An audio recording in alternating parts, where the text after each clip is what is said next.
एक नवरात्रे में जो पंचमी तिथि होती है, नवरात्रे की जो पंचमी तिथि है, उस पंचमी तिथि के दिन अशोक सुंदरी का जो स्थान होता है उसको समझिएगा थोड़ा सा। जैसे ये शिवलिंग है और ये जलाधारी है भगवान शंकर की। ये शिवलिंग, ये जलाधारी, और जलाधारी में जो जल बहता है उसमें बीच में जो मोटी सी लाइन रहती है वो अशोक सुंदरी होती है। जैसे कई बेटे हैं, बेटियां हैं, कोई व्यक्ति व्यापार चालू कर रहा है, कोई व्यक्ति अपना नया भवन निर्माण कर रहा है, नए भवन में जा रहा है, या कुछ अच्छी दुकान खोलना चाह रहा है, कोई अपने लक्ष्य पर पहुंचना चाहता है और पहुंच नहीं पा रहा, तो जो शारदीय नवरात्रे आते हैं, इस शारदीय नवरात्रे में जो माँ आद्यशक्ति की पूजन की जो पंचमी तिथि होती है, इस पंचमी तिथि पर अशोक सुंदरी वाली जगह पर, जो अशोक सुंदरी का स्थान है, वहाँ पर लाल पुष्प एक समर्पित करें। जो जलाधारी है, माँ पार्वती, जगत जननी, जगदम्बा, अम्बा, भवानी मैया दुर्गा का हस्त कमल, इस पर 7 जगह पर कहीं पर भी लाल चंदन की बिंदी 7 स्थान पर कहीं पर भी रख दें, और 1 लोटा जल शिव जी को पंचमी के दिन, नवरात्रे की, शारदीय नवरात्रे की पंचमी के दिन कामना करते हुए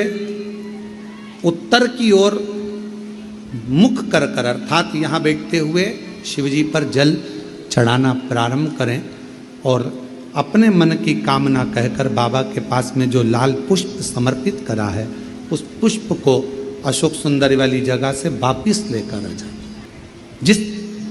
लक्ष्य को आप पाना चाहते हो, अच्छी पढ़ाई कर रहे हो, खूब अध्ययन कर रहे हो, खूब मेहनत कर रहे हो, खूब पढ़ो,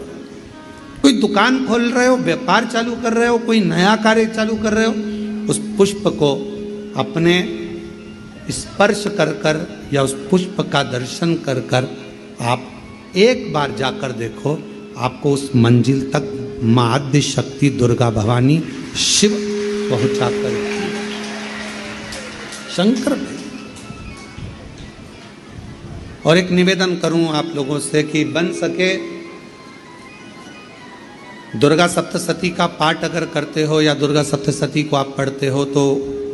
हिंदी का उसमें नीचे लेख आते रहते हैं, बहुत सारे वर्णन आते हैं, उसका भी पढ़ेंगे तो उसमें बहुत सारी बातें आपको बहुत अच्छी अच्छी, देवी भागवत में, दुर्गा सप्तशती में, इनमें बहुत सुंदर सुंदर कल्याण का, यदि गीता प्रेस गोरखपुर से जो कल्याण निकलती है, उस कल्याण का यदि देवी अंक अगर आप पढ़ेंगे माता दुर्गा भवानी पर, बड़ा सुंदर है, उसमें भी बहुत सी चीज़ें हैं,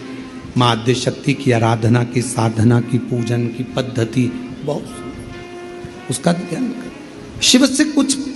अगर भगवान शंकर की हम आराधना कर रहे हैं, भगवान शंकर से अगर हम कुछ पाना चाह रहे हैं, तो भगवान शिव की सबसे पहले उससे साधना करो, शिव को पहले अपना बनाओ।